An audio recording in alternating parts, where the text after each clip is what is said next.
תן בי את שוכך, תן בי את כוח דברך, מלא אותי, מלא אותי.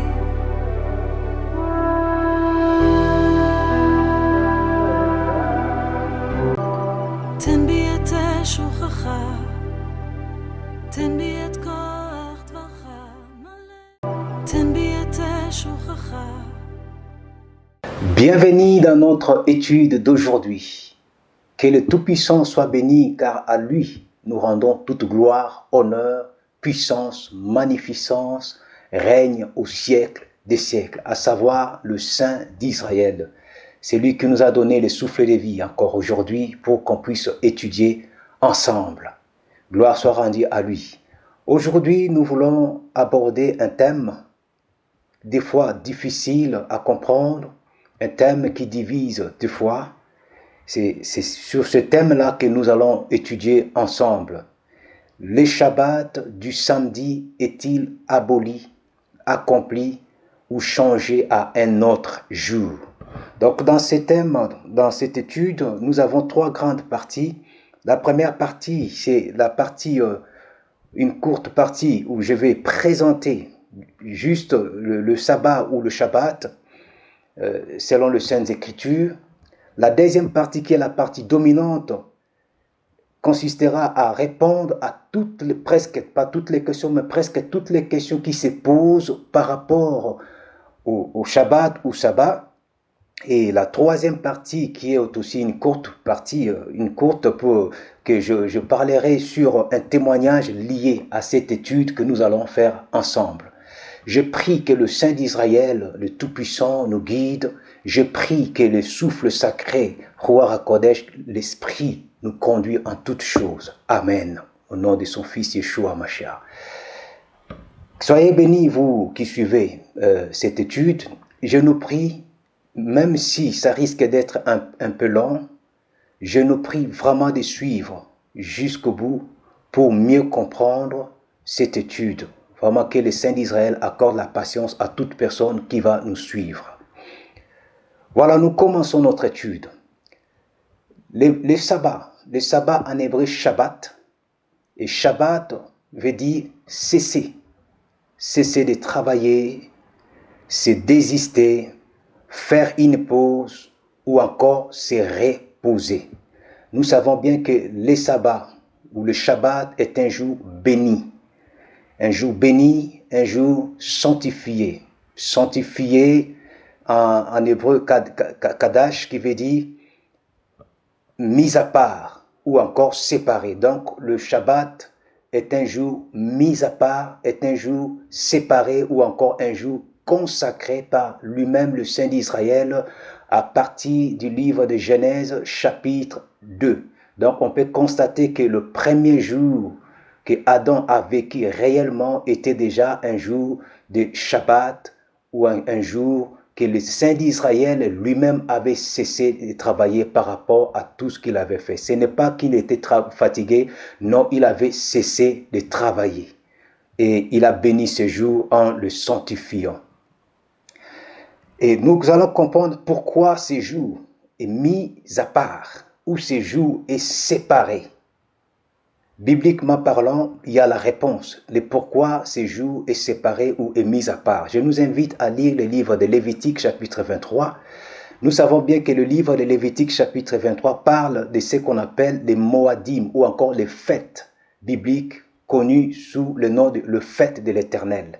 Et je vais nous rappeler que le Shabbat est aussi l'une des fêtes du Tout-Puissant, le Saint d'Israël. Vous voyez, nous lisons le livre de Lévitique. À partir du verset 1, nous nous arrêtons au verset 3. La parole nous dit, Yahvé s'adressa à Moïse en ces termes.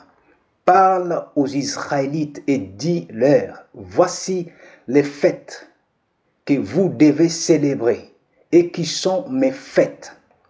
Pour elles, vous convoquerez le peuple pour qu'il se rassemble afin de me rendre un culte. Je m'arrête d'abord au verset 2. Voyez, il est bien dit les fêtes de Yahvé.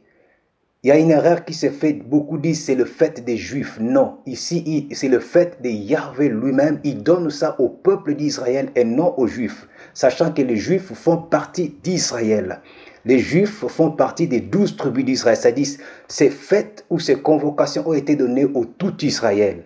Et en réalité, c'est le fait du Saint d'Israël lui-même. Et le verset 3 nous dit, durant 6 jours. Et là, nous comprenons que le Shabbat fait partie de ces fêtes. Le verset 3 nous dit, durant 6 jours, on fera son travail, mais le 7e jour est un Shabbat, un jour de repos. Il y aura une assemblée cultuelle. Vous voyez, une assemblée cultuelle représente un temps où les gens vont se rassembler pour rendre un culte au Tout-Puissant. C'est ce que le monde fait aujourd'hui comme le jour de dimanche. Or, le Tout-Puissant l'avait donné pour son peuple Israël, que ce soit les Shabbats comme un commandement, mais comme une fête, mais comme une convocation. Voilà, une assemblée cultuelle. Et vous ne ferez aucun travail ces jours-là. C'est un Shabbat à l'honneur de Yahvé partout où vous habiterez. Donc, on comprend pourquoi ce jour est mis à part, ce jour est consacré et séparé, pas seulement pour que l'homme puisse cesser de travailler, se reposer, mais qu'il puisse y avoir aussi un rassemblement cultuel où le peuple qui obéit à la parole du Tout-Puissant va se rassembler pour rendre un culte à l'honneur du Tout-Puissant. Comme je l'avais dit, ce qui est changé aujourd'hui à dimanche, mais avec l'étude, nous allons voir. Donc ça, c'est la partie introduction ou la partie présentation. Maintenant, rentrons directement dans notre partie dominante où il y a diverses questions. Qu'est-ce que ça fait de respecter un jour? Déjà, pour répondre à cette question, qu'est-ce que ça fait de respecter un jour? Qui a choisi ce jour? Nous venons de le lire, c'est le Tout-Puissant qui a choisi ce jour, lui-même. Depuis Adam, le premier homme, jusqu'à nos jours, le Tout-Puissant a toujours choisi ces jours-là. Le 7e jour de la semaine, il a béni et il a consacré ou il a mis à part ces jours. Nous venons de le lire et de le voir. Donc on peut bien comprendre que qu'est-ce que ça fait de respecter un jour parce que le Tout-Puissant a donné un commandement. Voici la deuxième question. Dieu me rejettera dehors pour ne pas avoir respecté un jour de Shabbat. N'est-ce pas lui qui a fait tous les jours? Effectivement, c'est lui qui a fait tous les jours. Je le répète, mais il a béni et a consacré un seul jour. Est-ce que Dieu rejettera une personne dehors pour avoir désobéi à ces seuls commandements? Je vais nous inviter à lire le livre de Lévitique, chapitre 26. Nous allons prendre le verset 2, le verset 33 et le verset 34. La parole nous dit, vous observerez mes Shabbats et vous révérerez mon sanctuaire, je suis Yahvé. Ici, on voit que le Saint d'Israël demande à son peuple de respecter ses Shabbats. Et au verset 33, quand nous descendons, il dit, je vous disperserai parmi les nations et je tirerai l'épée après vous. Votre pays sera dévasté et vos villes seront désertes. Alors le pays jouira de ses Shabbats tout le temps qui sera dévasté et que vous serez dans le pays de vos ennemis, alors le pays se reposera et jouira de ses Shabbats. Ce chapitre, on voit les conditions que le Tout-Puissant donne à son peuple. Il dit, si vous ne respectez pas mes commandements, si vous ne gardez pas mes Shabbats, je vous chasserai, je vous disperserai. Et alors, quand vous serez dispersés, le pays se reposera et jouira de ses Shabbats. Mes frères et sœurs, l'apôtre Paul nous dit, tout ce qui nous a été transmis en écriture, ça nous a été transmis pour que ça puisse nous instruire. C'est que nous savons. Le royaume du sud, la tribu de Juda, était pendant 70 ans à Babylone parce qu'ils avaient désobéi au commandement du Tout-Puissant. Et pendant 70 ans, le royaume du Judée était resté, la terre du Judée s'est reposée. 70 ans qui est symbolique, le chiffre 7. À cause de quoi? À cause de la désobéissance et à cause du non-respect à ces Shabbats. Alors faisons attention. Si Israël, dans cette alliance, avait subi des conséquences à cause de la désobéissance, faisons attention quand nous désobéissons nous aussi au commandement du Tout-Puissant. C'est-à-dire, effectivement, le Tout-Puissant peut nous mettre dehors. La question suivante nous dit, on peut le prier, on peut prier le Tout-Puissant tous les jours. Il n'y a pas que les jours de Shabbat. Que ce soit le Shabbat vendredi, samedi ou dimanche, parce que là, nous ne précisons pas encore parce que nous allons avancer. On peut prier tous les jours. Est-ce qu'il y a un problème de prier ou un problème de respecter ce que le Tout-Puissant avait commandé? Dans le livre des psaumes, qu'est-ce que nous trouvons? Le livre des psaumes, chapitre 119, verset 164, la parole nous dit, « 7 fois les jours, je te loue à cause des ordonnances de ta justice. » On voit bien ici David, il dit 7 fois. Il faisait monter ses hallels ou ses louanges, ses célébrations, ses prières au Tout-Puissant. 7 fois par jour, peut-être tous les jours. Vous voyez? Et si on regarde le livre de Marc, chapitre 1, verset 35, il est bien dit, vers le matin, pendant qu'il faisait encore très sombre, il s'éleva et sortit pour aller dans un lieu désert où il priait. Ici, on parle de notre maître, Yeshua. Et nous savons qu'il avait l'habitude de prier des fois toutes les nuits, des fois tôt le matin. C'était son habitude d'aller prier. En fait, prier, on peut prier le Tout-Puissant le dimanche, le lundi, tout ce qu'on veut. Mais quant au commandement qu'il a donné de son jour de célébration, de son jour de repos, c'est autre chose. On ne peut pas mélanger les choses. Prier, l'apôtre Paul même nous dit, prier sans cesse. Tous les jours, on doit prier. Mais le respect de ces jours qui est séparé, qui est consacré, c'est autre chose. Question suivante. Beaucoup disent, il est écrit dans le livre des Romains chapitre 14, ne faites pas de distinction des jours. Nous allons lire ces passages. Romains chapitre 14 à partir du verset 1. Il est dit, accueillez celui qui est mal affermi dans la foi, sans vous ériger en juge de ses opinions. Ainsi, l'un a la conviction qu'il peut manger de tout, okay? L'autre qui est mal affermi dans la foi ne mange que des légumes. Que celui qui mange de tout ne méprise pas celui qui ne fait pas comme lui. Et que celui qui ne mange pas de viande ne condamne pas celui qui en mange. Car Elohim lui a fait bon accueil. Je m'arrête déjà un peu là pour comprendre. Il s'agit d'abord ici un problème de celui qui mange de la viande et l'autre mange de légumes, l'autre ne mange pas de viande, ainsi de suite. Après, je vais expliquer le pourquoi. Le verset 4 nous dit, « Qui es-tu, toi, pour juger le serviteur d'un autre? Qu'il tienne bon ou qu'il tombe, c'est l'affaire de son maître. Mais il tiendra bon par le Seigneur, car le Seigneur, son maître, a le pouvoir de le faire tenir. Pour celui-ci, tel jour, ici on parle des jours, tel jour vaut plus qu'un autre. Pour celui-là, ils ont tous la même valeur, à chacun d'avoir une pleine conviction lui-même. Celui qui fait une distinction entre les jours le fait pour le Seigneur. Celui qui mange, vous voyez, celui qui fait des distinctions pour les jours le fait pour le Seigneur. Celui qui mange le fait aussi pour le Seigneur, puisqu'il remercie Elohim pour sa nourriture. Et celui qui s'abstient de certains aliments le fait encore pour le Seigneur, car lui aussi remercie Elohim. Ici, dans le livre de Romains, dans l'assemblée de Rome, il s'agissait bien historiquement parlant, avec des supports historiques, il s'agissait des personnes qui ne voulaient pas manger de viande, ne connaissant pas leur provenance, ou encore pour ne pas manger de viande inappropriée, qui s'est donné seulement à manger de légumes. Ça c'est un. Et maintenant, l'apôtre Paul donne un conseil que celui qui s'abstient de ne pas manger de viande parce qu'il n'est pas convaincu comme si c'est approprié ou inapproprié, ne juge pas celui qui mange. Et celui qui mange aussi des légumes seulement, ne juge pas celui qui mange des viandes parce que le Tout-Puissant les a agréés. Et maintenant, il y avait encore un autre problème.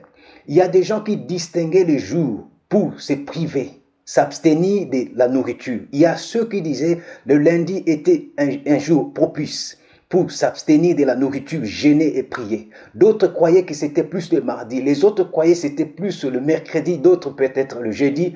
Et c'est là l'apôtre explique, il dit que non, c'est lui qui fait la distinction des jours pour s'abstenir, pour prier, le fait pour le Seigneur.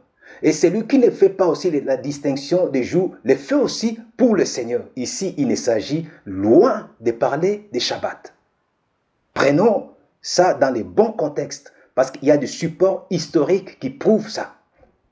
Je pense que la question est bien claire. Ici, dans Romains 14, on ne parle même pas de la distinction des jours de culte, rien. Ça n'a rien à voir avec les jours de culte. La question suivante. Chacun aujourd'hui peut choisir un jour de Shabbat pour soi. La question que je peux demander, mais c'est écrit déjà dans quel passage que chacun peut choisir un jour de Shabbat? Ça n'existait pas. Ok. 2 Timothée chapitre 3, verset 15. Écoutez bien.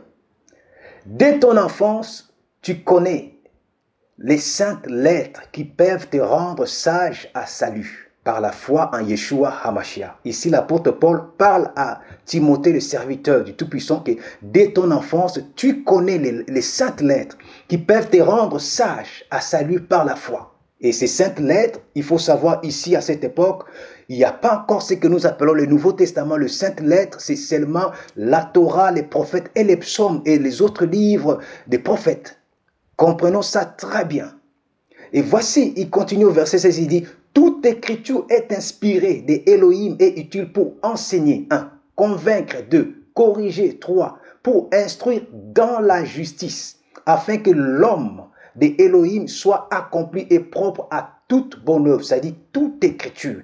Quand l'apôtre parle de l'écriture aussi, je le dis, il parle de la Torah, il parle des livres des prophètes, il parle des livres des psaumes, parce que ici, Matthieu, Jean, Jacques n'existent pas encore.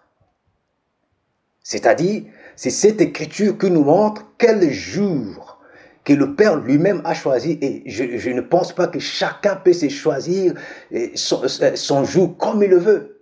Nous le savons très bien. Les musulmans ont choisi les vendredis. Le christianisme, avec le romain, ils ont choisi les dimanches. Les Juifs ont gardé le samedi, le Shabbat. Les Israélites ont rejoint le Shabbat. Quand je parle des Israélites, c'est tous ceux qui reconnaissent Israélites étant croyants de Yeshua HaMashiach. Ils ont rejoint le Shabbat parce qu'ils croient que non, ce 4e commandement n'est pas du tout aboli. Maintenant, quand on regarde tout ce que je citais, musulmans, ceux du christianisme, les Juifs, les Israélites, en fait, tous se réclament d'Abraham. Ils disent qu'Abraham est notre père. Ok, Abraham, si, comme Abraham est le père de tout ce que je citais. Mais que dit maintenant l'Élohim d'Abraham? Que chacun peut choisir son jour, vendredi, samedi, lundi, mardi, mercredi. Je vis même une sœur qui commentait, qui disait que non, moi j'ai choisi le lundi pour moi. Et ça m'a fait du bien. Depuis que je me repose du lundi, je coupe mon téléphone, je me déconnecte et tout. Je peux te dire, cher bien-aimé, ça te fait du bien physiquement. Ça, c'est l'un des objectifs de ce que le Père voulait que l'homme puisse se déconnecter pour se reposer. Ça te fait du bien physiquement, mentalement. Mais spirituellement, tu es déconnecté. Tu es déconnecté parce qu'il y a la parole de Tout-Puissant à donner. Lévitique 23, nous avons lu tout à l'heure, il a dit, il y aura un rassemblement cultuel car c'est un jour de fête. Ok. Que dit l'Élohim d'Abraham? Si nous sommes des fils d'Abraham, Genèse chapitre 2, verset 1 au verset 3, je l'avais dit tout à l'heure, il a dit le 7e jour, c'est le jour de repos, c'est le jour de cesser, c'est le jour de Shabbat, c'est le jour béni, c'est le jour consacré et séparé. La question suivante. Beaucoup disent, le Messie a dit, je suis le maître des sabbats. Le sabbat est fait pour l'homme et non l'homme pour le sabbat. Et il se base sur ce passage pour dire que non, voilà, il a aboli, il a annulé le sabbat parce que le sabbat est en lui, c'est lui-même le sabbat. Est-ce que c'était la pensée du Messie? Loin de là, les gens se trompent. Nous allons lire ces passages dans le livre de Marc chapitre 23 au verset 28. Un jour de Shabbat, Yeshua a traversé des champs de blé et ses disciples, tout en marchant, se mirent à arracher des épis. Les pharisiens le firent remarquer à Yeshua, regarde, pourquoi tes disciples font-ils les jours du Shabbat ce qui est interdit ce jour-là? Vous voyez? Je m'arrête ici. Les disciples du Messie se mirent à arracher des épis. Et voici les pharisiens qui jugent les disciples en disant, mais non, pourquoi tes disciples font-ils les jours du Shabbat ce qui est interdit ces jours-là? Qu'est-ce qui est interdit le jour du Shabbat? De travailler. Mais ce que le disciple faisait, il ne travaillait pas. Voilà pourquoi le Messie va donner l'exemple de David qui avait pris des pains de proposition pour manger parce que c'était vital. Et ici, ce n'est pas pareil. Et au verset 27, si je saute au verset 27, il dit, et il ajouta, le Shabbat a été fait pour l'homme. Ce qui veut dire, pour que l'homme puisse cesser de travailler, pour que l'homme puisse récupérer, se ressourcer, pour que l'homme puisse se rassembler pour un rassemblement cultuel, ce que nous avons vu dans le livre de Lévitique 23. Et il dit, et non pas l'homme pour le Shabbat. Exactement, et non pas l'homme pour subir. Surtout les jougs que les pharisiens rajoutaient au commandement du Shabbat. Non, le Shabbat est fait pour l'homme et non l'homme pour subir le Shabbat. Et après au verset 28, il dit, ainsi. Dans d'autres versions mal traduites, ils vont dire, c'est pourquoi non, c'est ainsi le Fils de l'homme est aussi maître du Shabbat. Les mots ainsi en grec, c'est oste, qui veut dire c'est ainsi que. Vous voyez, le Messie disait, c'est ainsi que le Fils de l'homme est aussi le maître du Shabbat. Exactement. C'est lui l'instituteur du Shabbat, c'est lui le maître de ces des commandements. Donc, nous comprenons bien que c'est lui, l'instituteur, c'est lui, le maître de tous les commandements, y compris le 4e commandement qui est le Shabbat. Alors, les pharisiens ne pouvaient même pas le tromper, ni même déranger ces commandements, parce que c'est lui le maître du Shabbat, c'est lui l'instituteur. Il sait bien que non, le Shabbat est fait pour l'homme et non l'homme pour subir leur tradition des hommes. Et c'est là que j'aimerais bien souligner que le pharisien, il faut savoir que le pharisien rejetait les commandements d'Élohim pour les traditions des hommes. Lisez Marc chapitre 7 au verset 8. Ne pas faire de Shabbat une loi. J'ai vu quelqu'un qui a dit ça. Que non, il ne faut pas faire de Shabbat une loi. Ça m'a même étonné. C'est un serviteur qui est connu qui dit, il ne faut pas faire de Shabbat une loi. Mais le Shabbat est déjà une loi. C'est le 4e commandement. Comment on ne doit pas faire de ça une loi? Et il dit même que non, nous sommes là pour dénoncer aux gens qui enseignent le Shabbat. C'est très triste de s'appeler serviteur et dit que non, vous êtes là pour dénoncer aux gens qui enseignent le 4e commandement, tout comme tous les autres commandements.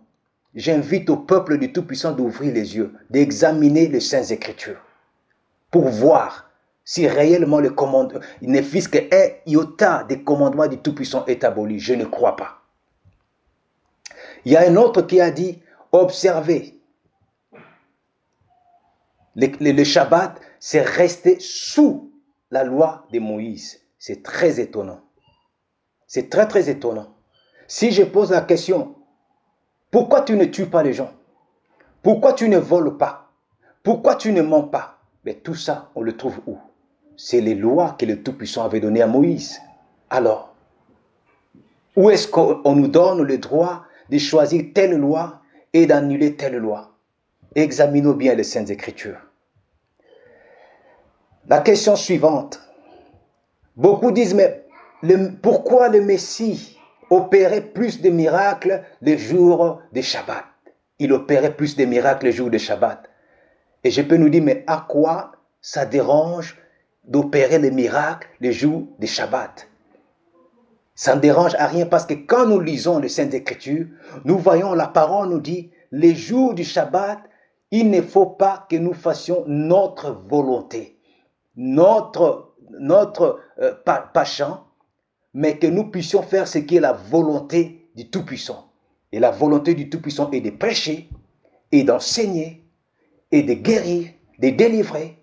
Quand il y a un rassemblement culturel, comme Lévitique 23 nous dit que le Shabbat, c'est un jour de fête, c'est un jour de convocation, c'est la fête disons la fête de l'Éternel.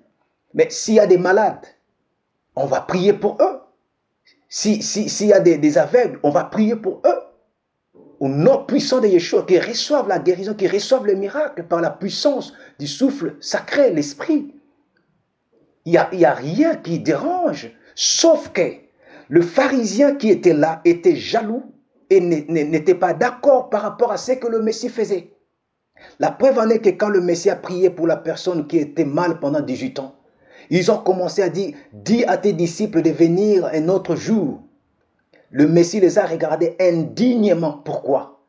Parce que c'est écrit nulle part que tu ne peux pas prier, faire des miracles, des guérisons le jour de Shabbat. C'est écrit nulle part. Et voilà même les livres si on lit les livres d'Isaïe, chapitre 58, verset 13 au verset 14, écoutez ce que la parole nous dit. Si tu retiens ton pied du Shabbat, toi qui fais ta volonté au jour de ma sainteté, et si tu appelles le Shabbat tes délices, et honorable ce qui est saint à Yahvé, et que tu l'honores en ne suivant point tes voies, ne trouvant point ta volonté, c'est-à-dire quand tu ne fais pas ta volonté, c'est-à-dire il faut faire la volonté du Tout-Puissant, et nisant point de beaucoup de paroles, alors tu jouiras des délices en Yahvé, et je te ferai passer comme à cheval par-dessus les lieux hauts élevés de la terre, et je te donnerai à manger l'héritage de Jacob ton père, car la bouche de Yahvé a parlé. Ça, c'est la promesse que le Tout-Puissant a donnée pour toutes les personnes qui obéissent à son 4e commandement. Et le Messie obéissait à son 4e commandement dignement à l'égard des pharisiens qui rajoutaient des traditions des hommes. Et le Père l'utilisait pour guérir, libérer son peuple. Il n'y a rien de miracle du Messie, de guérison qui annule le Shabbat. Comprenons bien les Saintes Écritures. La question suivante. Quelqu'un a dit, voici les jours que Dieu a fait. Il y a un passage. Voici les jours que Dieu a fait. C'est le livre de Psaume 118. Je vais lire le verset 21 au verset 25 qui dit, je te célébrerai de ce que tu m'as exaucé et de ce que tu as été mon libérateur. La pierre que les architectes avaient rejetée est devenue le principal du coin. Ceci a été fait par Yahvé et a été une chose merveilleuse devant nos yeux. C'est ici la journée que Yahvé a faite. Égayons-nous et nous réjouissons en elle. Yahvé, je t'ai pris, délivre maintenant. Yahvé, je t'ai pris, donne maintenant prospérité. On comprend très bien qu'est-ce que ce passage veut nous dire. Ça parle non de dimanche, pour ceux qui se basent pour dire que non, les jours que le Tout-Puissant a fait, c'est les dimanches. Non, c'est les jours que Yahvé, notre Père, nous a donné le salut par son Fils, Yeshua HaMashiach. Les jours que le Tout-Puissant nous a envoyé le libérateur pour nous délivrer, pour nous libérer. Ce n'est pas forcément le dimanche, pas le dimanche. On ne peut pas se baser sur ce passage pour aller célébrer le culte de dimanche. C'est faux et archi faux. Comprenons bien, ces passages parlent de ces jours, c'est-à-dire de ces temps que les saints d'Israël nous a envoyé le Messie, la pierre que les architectes ont rejetée. Yeshua HaMashiach est devenu la pierre de l'angle, le sauveur. Il y a d'autres qui disent, le Shabbat est maintenant le dimanche à cause de la résurrection. Ah, parce que Jésus est ressuscité le dimanche, le Shabbat du samedi, le 7e jour, est maintenant transféré au dimanche. Voyons ensemble. Si on regarde la réalité biblique, le Messie n'est pas mort le vendredi déjà. Le vendredi saint, c'est faux, absolument faux.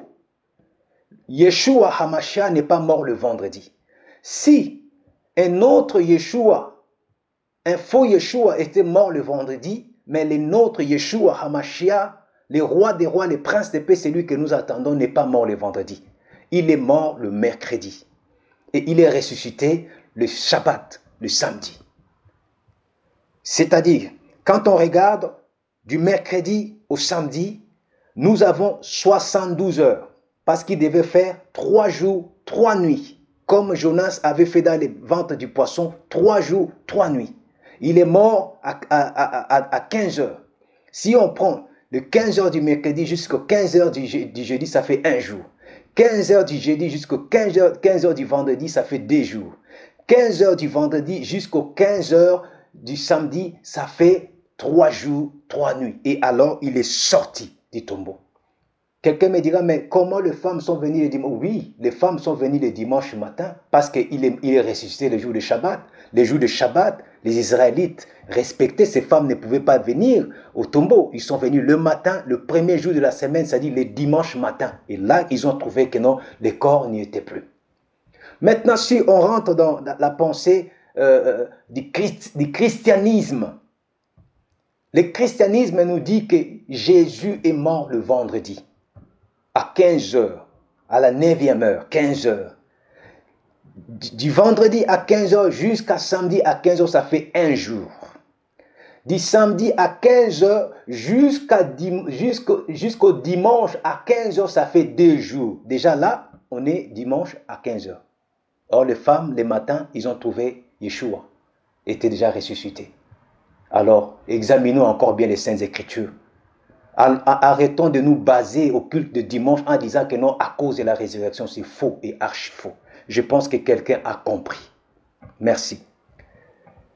Que le Père soit béni. Colossiens chapitre 2, verset 16 au verset 17. Beaucoup de serviteurs se basent sur ces passages. Louis II est le traducteur qui a induit beaucoup de gens en erreur. Il dit, ne jugez pas, que personne, ne vous juge concernant le manger, le boire, le Shabbat, le nouvel ligne, ainsi de suite. Et le verset 17, il dit, c'était l'ombre des choses à venir, mais le corps est en Christ. Et là, tout le monde dit, voilà, on ne juge pas à cause du Shabbat, à cause de ceci, c'était. Or, regardons, la version King James nous dit, qui sont une ombre des choses à venir, mais le corps de Christ. Ça dit, qui sont? Ça dit, le Shabbat, les nouvelles lunes, les fêtes, sont encore l'ombre. Vous célébrez Shabbat, vous célébrez la Pâque, vous célébrez la fête des Pentecôtes, mais par contre, c'est des fêtes qui sont dans le livre de Lévitique 23, là où on vient de lire tout à l'heure. Vous voyez, vous célébrez quelques-unes de ces fêtes, mais vous rejetez d'autres. Dans le même livre de Lévitique 23, là où se trouve la fête des Pentecôtes, se trouve la fête des Pâques, se trouve toutes les fêtes, se trouve aussi la fête des Shabbat. Tout ça, c'est l'ombre. Même jusqu'à aujourd'hui, c'est l'ombre parce qu'il y a une réalité que le Messie viendra exprimer pleinement à son retour. Je nous invite à suivre notre étude, spécialement sur ces versets. Colossiens chapitre 2, verset 16 au verset 17, où nous expliquons clairement de manière détaillée. Et en réalité, ce verset a été mal traduit. Voici la vraie traduction. Le verset 17 dit que ce soit la fête, le fête, Pâques, Pentecôte et tant d'autres fêtes bibliques, que ce soit le Shabbat, que ce soit manger, boire, les nouvelles lignes, le verset 17 nous dit qui est ombre des imminents, cependant le corps du Christ seul peut juger. En fait, il s'agissait ici des personnes qui devaient juger. Pas des personnes qui pratiquaient le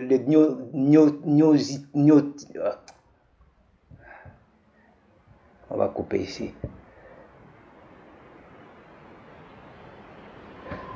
Je disais, pas des personnes qui ramenaient d'autres traditions.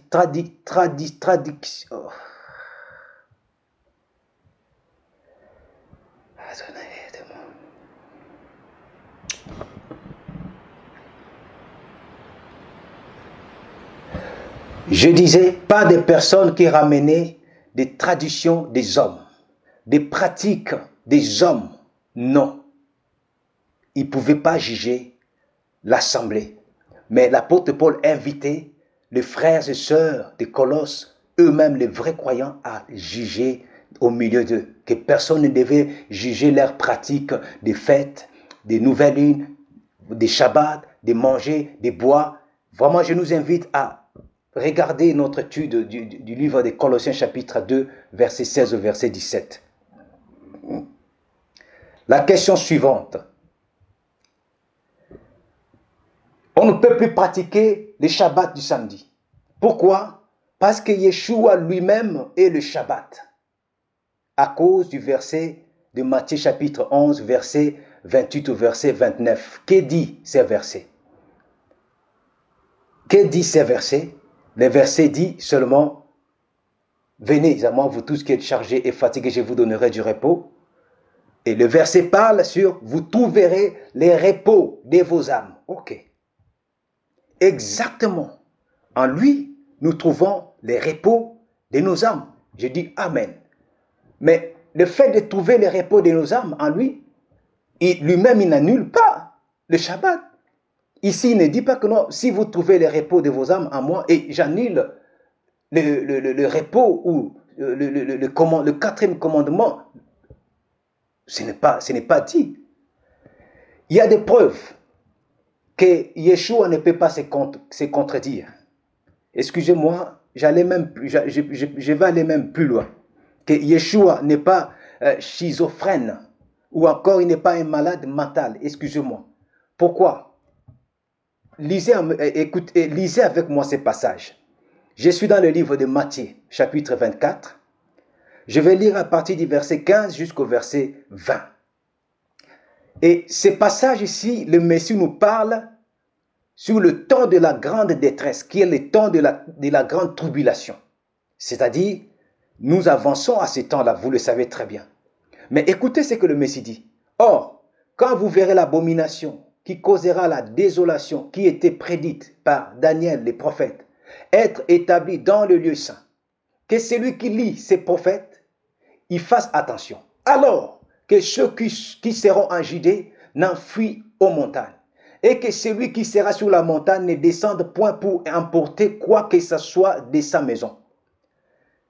Et que celui qui est au champ ne retourne point en arrière pour emporter ses habits.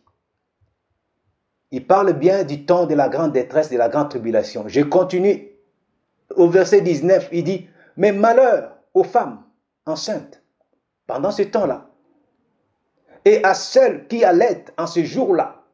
Écoutez le verset 20 qui dit, or, priez que votre fuite, c'est-à-dire dans le temps de la grande détresse ou de la grande tribulation, il dit, or, priez que votre fuite ne soit point en hiver, ni en un jour de Shabbat. En fait, le Messie, il sait que non, vers la grande tribulation, on aura un besoin de fuir parce qu'il y aura tellement une grande détresse comme il n'y en a jamais eu et il n'y en aura jamais. Et il nous dit, prions que ce temps ne soit pas en hiver parce qu'en hiver, il fait très froid. Si on reste dehors, dans la forêt, par exemple, il dit, priez pour que ça ne soit pas le jour de Shabbat. Je ne veux pas rentrer maintenant dans les détails pour préciser le Shabbat, on ne peut pas faire ça ou ça. Mais pourquoi il mentionne le Shabbat ici, dans les temps de la grande tribulation, si le Shabbat n'existe plus? Soyons raisonnables, réfléchissons, soyons quand même intelligents, peuple du Tout-Puissant, pasteurs, prophètes, évangélistes, apôtres, réfléchissons s'il vous plaît. Il y a encore une autre preuve. Nous sommes dans le livre d'Isaïe, chapitre 66. Nous allons lire le verset 22 jusqu'au verset 23. Il faut savoir que Isaïe 66, nous sommes entrés déjà dans le repos de nos âmes. Puisque quand vous dites que non, voilà, vous trouverez le repos de vos âmes, c'est-à-dire nous avons déjà trouvé le repos, c'est le Shabbat et le Shabbat est annulé. Mais à savoir que Isaïe 66, nous sommes entrés déjà dans les repos de nos âmes. Et Yeshua est là. Mais nous allons voir que non, le Shabbat aussi est là. Je lis. Car comme les nouveaux cieux et la nouvelle terre que je m'en vais faire seront établis devant moi, dit Yahweh, ainsi sera établie votre prospérité, votre postérité et votre nom. Verset 23 nous dit, Et il arrivera que depuis un début de mois jusqu'à l'autre, et d'un Shabbat à l'autre, toute chair viendra se prosterner devant moi, a dit Yahweh. Ici, le Saint d'Israël parle. C'est lui qui parle. Du Shabbat à l'autre, du début du mois à l'autre. Pendant la fête des millénaires, pendant le temps millénaire, les gens viendront se prosterner. C'est-à-dire le Shabbat est là, Yeshua est là. Mais qui a annulé le Shabbat? Vous voyez? Autre question. Les autres disent, Apocalypse, chapitre 1, verset 10. Jean était ravi au jour du Seigneur. Ah, c'est le jour dominical, c'est le dimanche. Faux et archi-faux. Mauvaise interprétation. Le jour du Seigneur ou le jour de Yahvé, c'est le jour des manifestations et des jugements de El Shaddai, le Tout-Puissant. Voici quelques passages parlant de l'expression du jour du Seigneur. Je vous le mets à l'écran pour que vous puissiez noter, vous pouvez lire, mais je lis seulement deux. Isaïe chapitre 13, verset 9, on nous dit, « Voici le jour de Yahvé arrive, jour cruel, jour de colère, et d'ardente fureur qui réduira la terre en solitude et en exterminera les pécheurs. » Joël chapitre 1 verset 15. Ah, quel jour! Car le jour de Yahvé est proche. Il vient comme un ravage du Tout-Puissant. C'est ça le jour du Seigneur. Ce n'est pas le dimanche pour valoriser les cultes de dimanche. La question suivante, mes frères et sœurs. Actes chapitre 20, verset 7. Beaucoup disent, ah voilà, nos aînés commençaient à se réunir le dimanche parce qu'ils avaient annulé le jour de Shabbat qui était pour les Juifs. Ça, c'est une erreur. Je vais expliquer ça tout à l'heure quand les gens disent que non, c'est la loi des Juifs. Je vais expliquer. Actes chapitre 20, verset 17. La version Louis II nous dit, le premier jour de la semaine, nous étions réunis pour rompre le pain.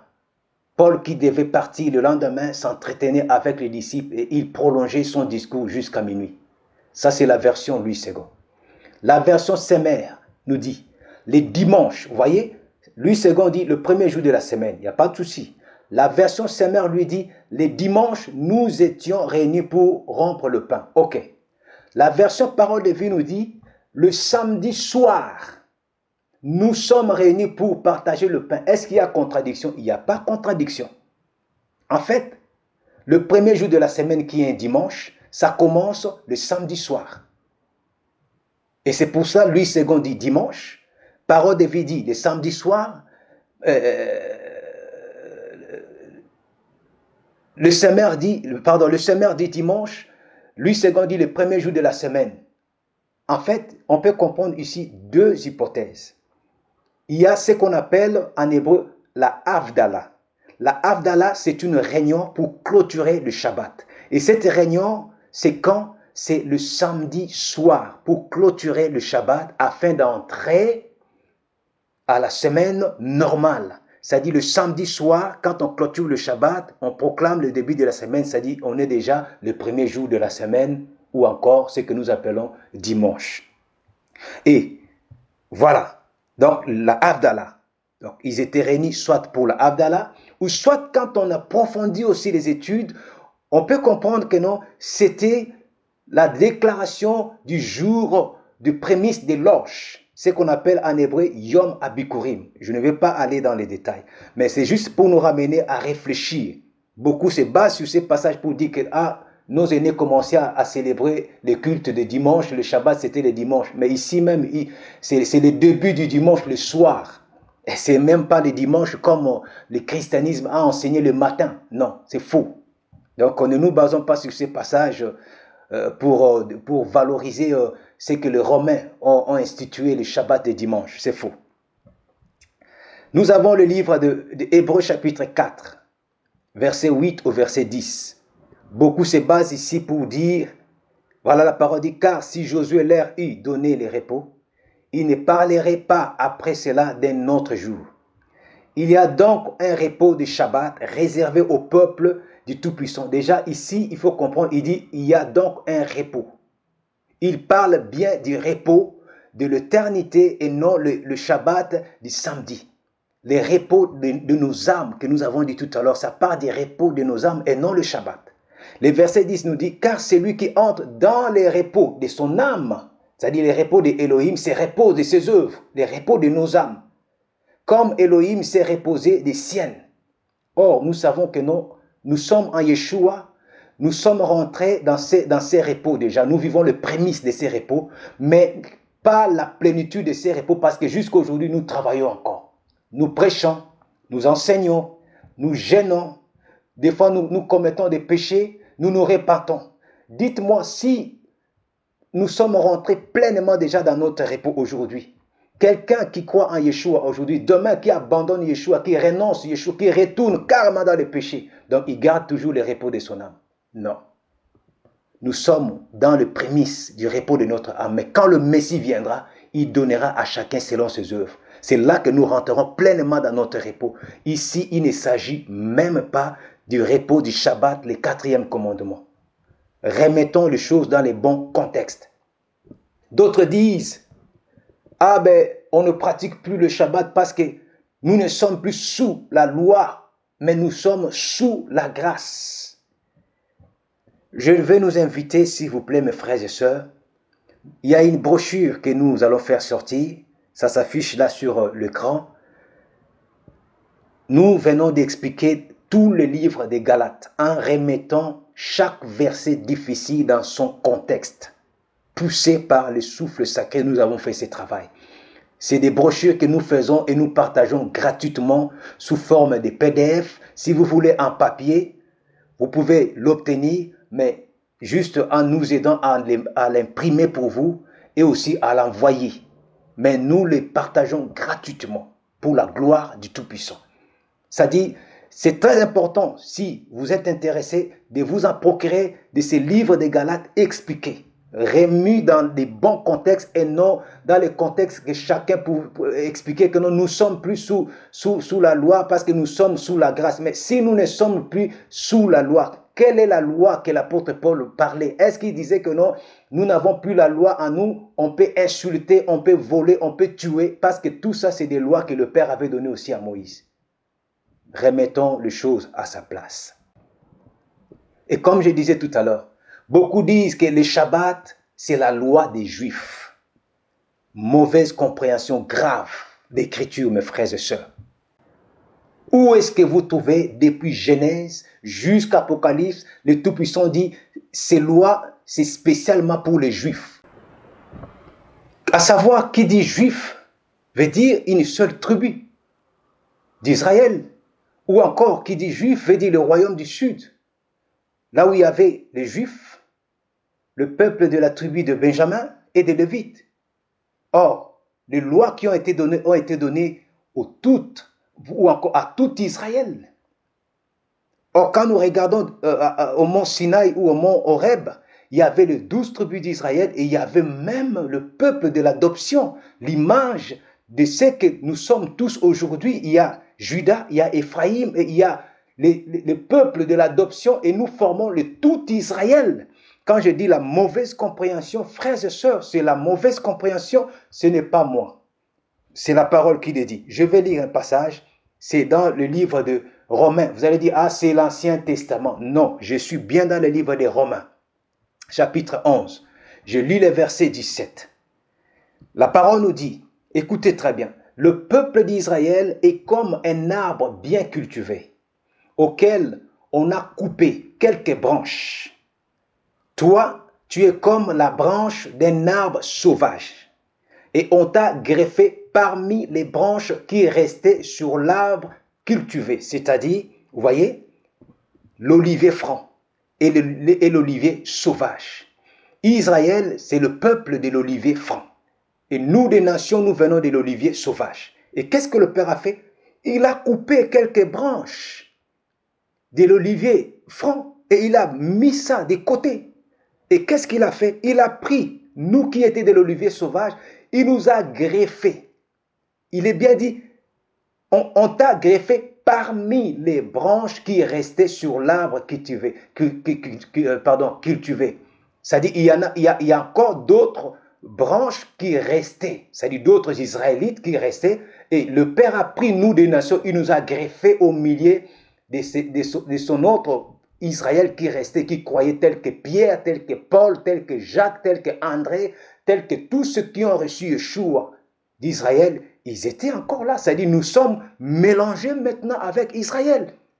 Et il continue, il dit, maintenant, tu peux profiter avec ses branches. On peut profiter avec cet Israël de la bonne sève de ses racines. C'est-à-dire, nous sommes bien greffés dans la racine d'Israël avec le reste d'Israël. Et c'est là que nous sommes devenus des Israélites et non une entité à part entière de l'Église séparée d'Israël ou de l'Église qui remplace Israël. C'est faux et archi-faux. Examinons les Saintes Écritures, s'il vous plaît.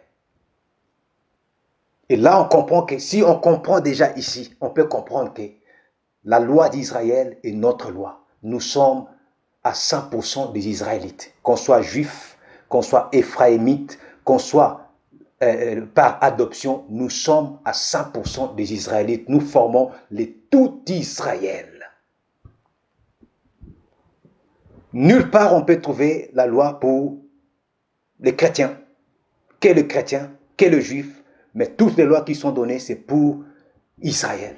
Nous sommes des Israélites. Qu'on soit juif, qu'on soit africain, qu'on soit américain, qu'on soit européen, quand on vient à Yeshua, que tu aies le sang d'Abraham ou pas, si tu as le sang d'Abraham, tu es régreffé dans ta propre racine, que tu étais déconnecté. Mais si tu n'avais pas le sang d'Abraham, tu es fils par adoption, 100% israélite.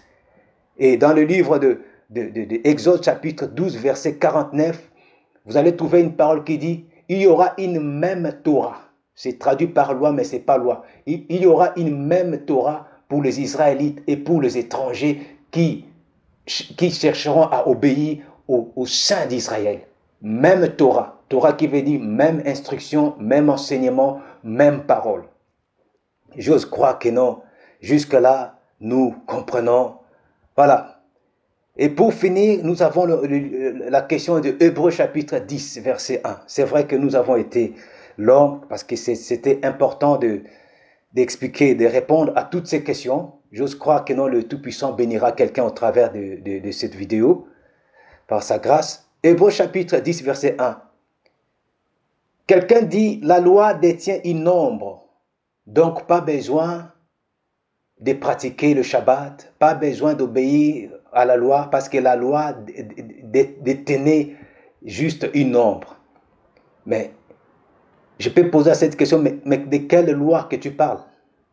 Il y a plusieurs lois. Il y a des lois sacrificielles, il y a des lois moraux, il y a des lois cérémoniales, mais de quelle loi tu parles?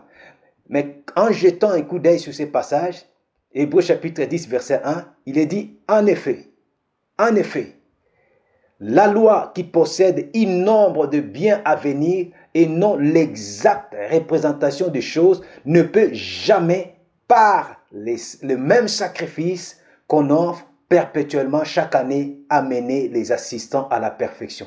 Ici, il s'agit bien des lois sacrificielles, des lois des animaux, pour purifier, pour obtenir le pardon. On sait bien que non, le livre même d'Hébreux nous dit, les sangs des animaux ne pouvaient pas ôter les péchés. Eh bien, ces sacrifices des animaux n'étaient que l'ombre du sacrifice unique et suprême du Messie. On le sait très bien. Mais ce n'est pas toutes les lois. La preuve en est que les lois moraux sont encore aujourd'hui en vigueur, qu'on doit obéir. Tu n'auras qu'un seul Elohim. Tu ne te prosterneras pas devant de Dieu, car je suis un Elohim jaloux. C'est encore en vigueur. Sinon, on aura plusieurs dieux, on va adorer les démons, ainsi de suite, parce que la loi n'a plus de valeur. Réfléchissons un peu, s'il vous plaît. Avant de finir, pour prendre la troisième partie, qui est la partie de notre témoignage, il y a une seule parole. Parce que vous pouvez me poser la question aujourd'hui, mais qu'est-ce qui nous prouve dans tout ce que tu dis, nous aussi aujourd'hui, que nous puissions commencer à respecter le 4e commandement? Il faut savoir que le Shabbat est le 4e commandement.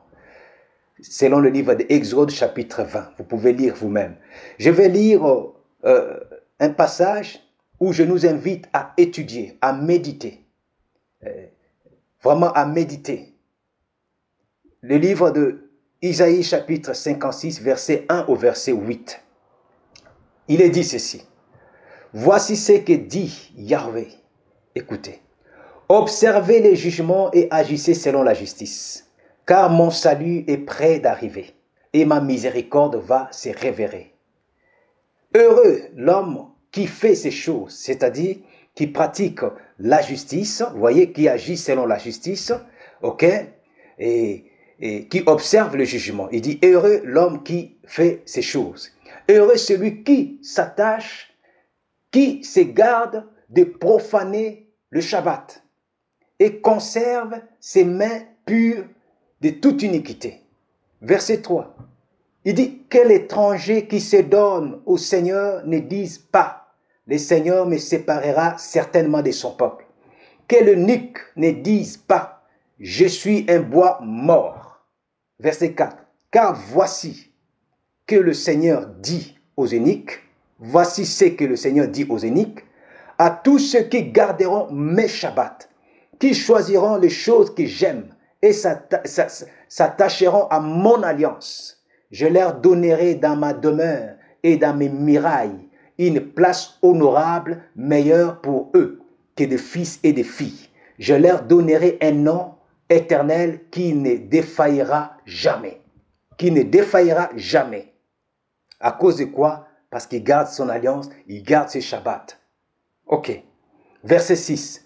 Quant aux étrangers qui se donnent au Seigneur pour le servir, pour aimer le nom du Seigneur et pour être dévoués à son service, quant à tous ceux qui sont attentifs à ne point profaner mes Shabbats et qui s'attachent à mon alliance, là il parle aux étrangers qui n'étaient pas au départ israélites. Il dit, je le conduirai sur ma montagne sainte. Je le réjouirai dans la maison de ma prière. Leurs holocaustes et leurs victimes seront agréés sur mon autel, car ma maison sera appelée une maison de prière pour toutes les nations. La maison de prière du Saint d'Israël est appelée la maison de prière pour toutes les nations. Et voilà, il appelle les étrangers même à garder ses Shabbats et à garder son alliance, tout comme les eunuques. Et ce n'est pas fini. Le verset 8, il dit, car ainsi dit Yahweh, écoutez, qui rassemble les fils dispersés d'Israël. Nous savons que le fils dispersé, aujourd'hui, c'est le 10 tribus dispersées, le royaume du nord, Éphraïm. Qui rassemble les fils dispersés, je rassemblerai près d'Israël une nouvelle assemblée, c'est-à-dire un nouveau peuple ou une nouvelle église. Et qui sont ceux-là? C'est tous ceux qui sont greffés. C'est ce que nous venons de lire tout à l'heure dans le livre de Romains, chapitre 11, le verset 17. Nous sommes greffés en Israël. Nous étions étrangers, puisque nous a greffés Judas, Éphraïm, le fils de l'adoption, nous devenons le tout Israël. Et Ésaïe 56 nous dit, nous sommes appelés son peuple, la maison de prière, et le Shabbat est à nous. Ses commandements, son alliance est à nous. Voilà, j'ose croire que par la grâce du Tout-Puissant, je puis répondre à toutes les questions que je pouvais. Maintenant, avant de finir, je vais donner juste un court témoignage. Vous savez, moi qui vous parle, j'ai reçu Yeshua, Jésus-Christ, dans une église de dimanche. Je ne connaissais pas le Shabbat. Mais le Tout-Puissant m'a fait grâce de connaître un serviteur qui m'a fait grandir dans la foi, l'apôtre, qui a eu la révélation du Shabbat et qui nous a fait connaître le Shabbat un jour. Et par là, j'ai pu connaître le Shabbat. En dehors de son enseignement, le Saint d'Israël m'a révélé plus de 10 fois des révélations sur le Shabbat du samedi, du coucher du soleil jusqu'au coucher du soleil. Vendredi, coucher du soleil jusqu'au samedi, coucher du soleil. Le Shabbat, 4e commandement. Et il m'avait même révélé parmi toutes les révélations que le monde se levait pour dire halte aux gens qui prêchent le Shabbat. Et c'est ce que nous sommes en train de voir. Or, le commandement du Tout-Puissant est encore là. Dans l'une des visions, il me disait, la bénédiction est dans la vie de la personne qui obéit à tous mes commandements, à toutes mes 10 paroles. Or, quand je regarde les 10 paroles, il y a le Shabbat dedans. Et qu'est-ce que je vais encore dire par là? Fin 2015, j'habitais en Île-de-France, Paris. Le Saint d'Israël m'a ordonné de quitter pour venir à Lyon afin de gérer son œuvre, gérer son peuple. Je suis venu, j'ai obéi, je suis venu avec ma famille. Nous nous sommes installés à Lyon pour son œuvre. Nous avons commencé à travailler. Moi qui connaissais le Shabbat, on célébrait le Shabbat, mais on s'est dit, bon, le dimanche, c'est un jour ouvrable, un jour où le peuple sont libres, on a un endroit de prière, on commence à prier aussi le dimanche. Shabbat, dimanche, Shabbat, dimanche. Mais il était arrivé que le peuple venait plus le dimanche, et le Shabbat, il n'y avait que le même tête qui venait. Et là, le Tout-Puissant me dit, on avait pris des habitudes, et le Saint d'Israël me dit, maintenant, tu dois arrêter de te réunir le dimanche. Tu dois garder mon Shabbat, tu gardes mon 4e commandement. Et il insiste. À force d'insister, je demandais au Tout-Puissant, je dis, il y avait un peuple qui venait, qui ne connaissait pas le Shabbat, même si il venait la plupart du temps le dimanche. Je lui ai demandé de me donner 1 mois, de réenseigner encore sur le Shabbat. Et j'ai pris 1 mois. Shabbat, dimanche, où j'enseignais que sur le Shabbat. Et le dernier dimanche, comme je l'avais demandé au Tout-Puissant, et j'ai dit au peuple, c'est dimanche et le dernier dimanche, on ne se réunira plus le dimanche, on gardera le Shabbat. Parce que c'est lui qui m'a fait quitter Paris, il m'a fait venir ici, il m'a dit, il faut qu'on garde son 4e commandement, qu'on abandonne les cultes de dimanche. Et je pense qu'une parenthèse, je ferai aussi une vidéo où je vous donnerai un témoignage sur la révélation que le Père m'avait parlé sur l'Église de Rome ainsi que l'autorité du pape. Parce que c'est plus là-bas que vient le culte de dimanche. Et vous comprendrez beaucoup de choses qui sont liées derrière toutes ces institutions que les gens célèbrent aujourd'hui. Et là, je mets en pratique, quand je dis que non, on arrête aujourd'hui, je vous dis, nous avons perdu 95% de l'Assemblée. C'est-à-dire on n'était resté que 5%. Et c'était triste. Mais on était dans la joie. Moi-même, j'étais dans la joie parce que j'avais obéi au Tout-Puissant. Mais gloire soit rendue au Tout-Puissant, quelle que soit la difficulté, aujourd'hui, l'Assemblée existe encore. Le Saint d'Israël a envoyé son peuple, il a envoyé ses enfants et nous nous réjouissons encore par la grâce du Tout-Puissant. Et que toute la gloire lui soit rendue. Beaucoup de serviteurs, je le sais, beaucoup de serviteurs le savent, que le 4e commandement n'a jamais été annulé, n'a jamais été aboli. Mais comme il y a cette habitude, ils ne veulent pas perdre les âmes qui viennent prier le dimanche, comme nous, on avait perdu. Mais je peux vous encourager, vous dire que non, même quand vous allez perdre, ceux qui sont vraiment au sein d'Israël finiront par revenir. Même s'il y en a ceux qui ne reviendront, peut-être jamais, mais le Saint d'Israël, à cause de votre obéissance, enverra lui-même son peuple. Car il est dit, là où se trouvent les cadavres, c'est là où se réuniront les vautours. Revenons à la parole du Tout-Puissant. Le 4e commandement, le Shabbat n'a jamais été changé, n'a jamais été aboli. Le Shabbat du samedi, du soir du vendredi au soir du samedi. Obéissons à la parole. J'ose croire que cette étude vous a été une bénédiction. Si vous êtes bénis, n'hésitez pas de partager pour que les autres aussi soient bénis. Au nom puissant de Yeshua, que la gloire, l'honneur et la puissance soient rendues à notre Père qui est aux cieux, au siècle des siècles, qu'il soit béni à jamais. Alléluia. Amen. תן בי את שובך